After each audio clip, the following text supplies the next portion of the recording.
que dá para fazer a partir da confiança nessas fortes lideranças. Vamos continuar observando. Paula. Obrigada, Mari. 7h18 da manhã agora e o mercado financeiro espera por uma elevação da taxa básica de juros aqui no Brasil para 14,75% nesta quarta-feira. Nos Estados Unidos, apesar da pressão de Donald Trump sobre o Fed, o prognóstico é pela manutenção dos juros. Para analisar as perspectivas para essa super quarta e também o cenário econômico atual, a gente conversa agora com o Gilberto Braga, que é professor de economia do IBMEC do Rio de Janeiro. Oi, Gilberto, bom dia para você. Primeiramente, muito obrigada por participar ao vivo com a gente aqui no Agora. Bom, Gilberto, na super quarta a dúvida não é e se, né? É quanto. A questão no Fed, ele deve manter os juros inalterados. E aqui no Brasil existe aí essa expectativa de elevação, mas não se sabe exatamente quanto, né? A dúvida é em relação à magnitude. Bom dia para você.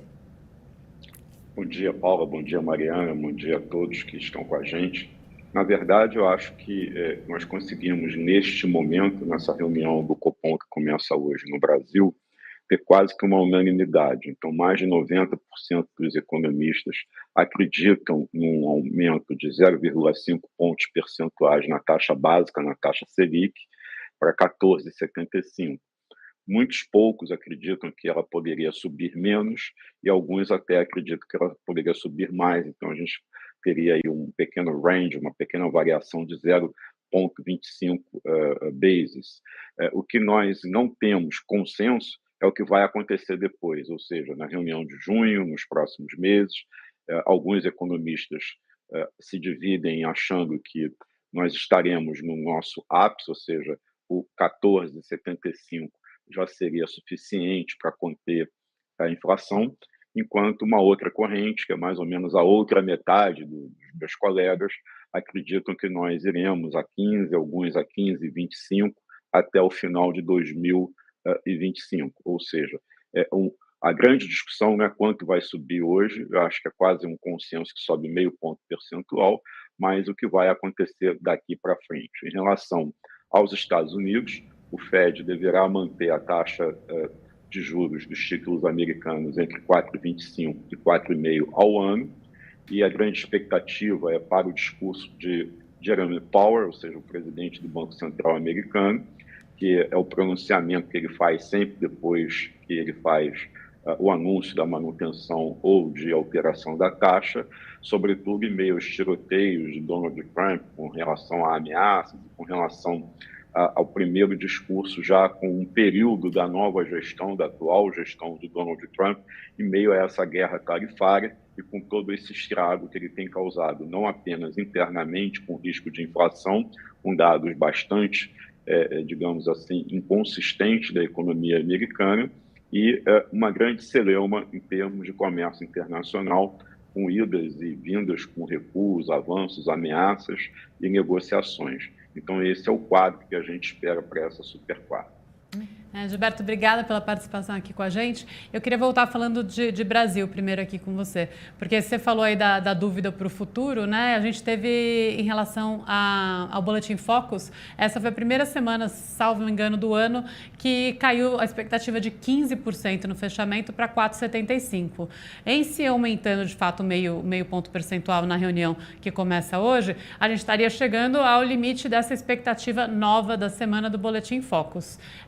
E aí a dúvida seria, então, será que toda a medida da política monetária ela foi já efetivada? E aí, voltando ainda para o Boletim Focus, a inflação continua acima do patamar de 5,5%, né? Demonstrando tanto uma certa resiliência, ela vem caindo, mas vem caindo lentamente.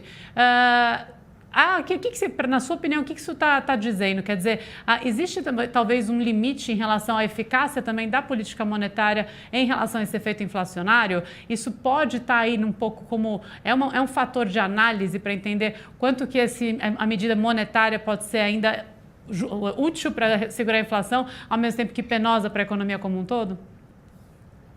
Olha, o que a gente pode dizer, Mari, é que de alguma maneira, quando você desconta a taxa de juros nominal da inflação brasileira, nós estamos falando aí em taxas de juros anuais ao redor de 9%, 9 alguma coisa, depende de qual é a conta que você faz, mas são patamares extremamente elevados. Então, efetivamente, uma remuneração de dinheiro que afasta os investimentos, que diminui, de fato, o consumo. E temos, apesar da mudança das expectativas da pesquisa Focus do Banco Central com os especialistas, o que nós estamos observando, saiu um dado da FGV Híbrido também ontem, apontando que nós temos uma pequena tendência de queda na inflação, de fato, porém, a gente ainda tem uma inflação de alimentos extremamente resiliente, ou seja, ela diminui, mas ela diminui ainda em patamares muito altos e de maneira muito discreta. Então, o que a gente consegue observar é que, provavelmente, nós estamos chegando nesse limite da taxa de juros e o que a gente vai discutir agora é o calibre, ou seja, qual é o ponto em que nós vamos estacionar, se em 14,75, se em 15 ou 15,25. Me parece que essas são as três opções, as três cartas que o Copom tem que escolher e qual que ele vai colocar na mesa de jogo. Por outro lado, o que nós estamos observando é que, do ponto de vista do governo, dívida pública ainda muito pressionada, endividamento do Estado extremamente perigoso, e temos também um 2026, que é um 2026 com um ano eleitoral, com pressão de gastos, e isso tudo cria esse ambiente bastante conturbado com relação a esse futuro que você mencionou e que eu também comentei, ou seja, o que será o segundo semestre de 2025 e o primeiro TRI de 2026.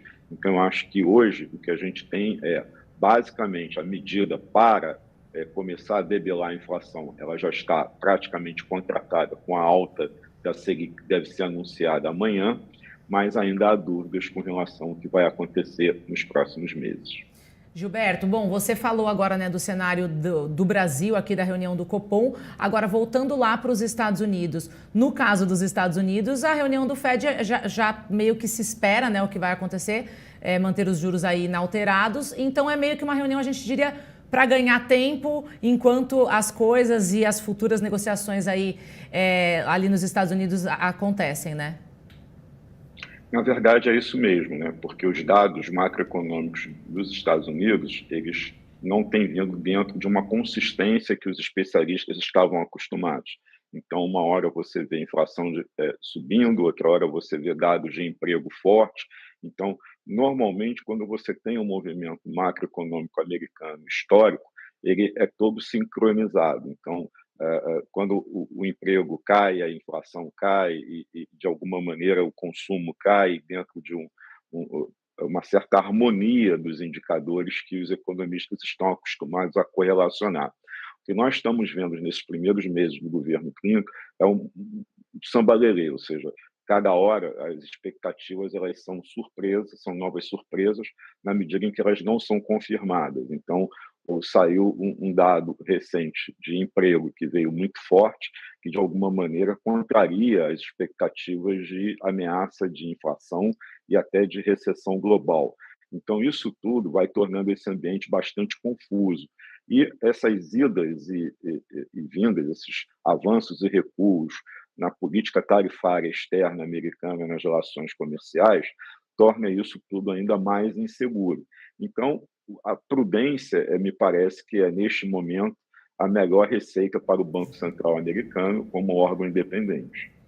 Agora, uma última pergunta que nesse mundo onde as coisas já não são mais, as relações econômicas já não estão mais tão consistentes com o que a gente foi aprendendo aí ao longo dos anos, a relação entre a taxa de juros nos Estados Unidos e a taxa de juros no Brasil. Quer dizer, o que se sabe sempre, a gente tem que um pouco trabalhar no diferencial de juros, né? Então, na medida em que nos Estados Unidos tem uma pressão às vezes de alta, a gente também sobe mais um pouquinho, baixa, tem espaço para baixar um pouquinho.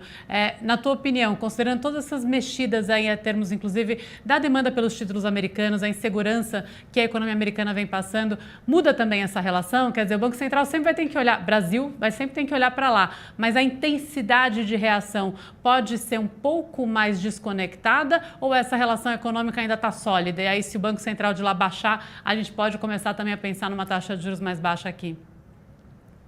Olha, essa é a correlação mais ou menos natural que os especialistas fazem, entendeu, Mari? Agora, quando a gente observa o movimento de câmbio, a entrada de dólares no Brasil, a gente pode começar a perceber que nós estamos numa posição privilegiada, apesar da inflação alta, apesar das incertezas com relação à questão fiscal interna do país, na medida em que China está dentro desse processo de renegociação dessa guerra tarifária, alguns dos principais mercados que também são atraentes para recursos erráticos de dólares que passeiam pelo mundo, estão também num processo de renegociação de tarifas com os Estados Unidos e a própria incerteza que a política tarifária de Trump traz para o seu mercado interno. Então, nesse sentido, Brasil e Índia são os dois países, as duas economias que mais têm se beneficiado. E, de alguma maneira, a queda do câmbio recente no Brasil indica que nós estamos nos destacando positivamente, apesar de todas as nossas mazelas. Então, nesse sentido, nós temos uma expectativa bastante favorável. Caso, de fato, possamos baixar os juros, tornaremos a nossa economia um porto seguro para os recursos internacionais. Gilberto Braga, professor de Economia do IBMEC do Rio de Janeiro, sempre uma gentileza sua participar ao vivo com a gente aqui no Agora. Muito obrigada, viu? Uma ótima semana para você. Bom dia a todos. Bom dia.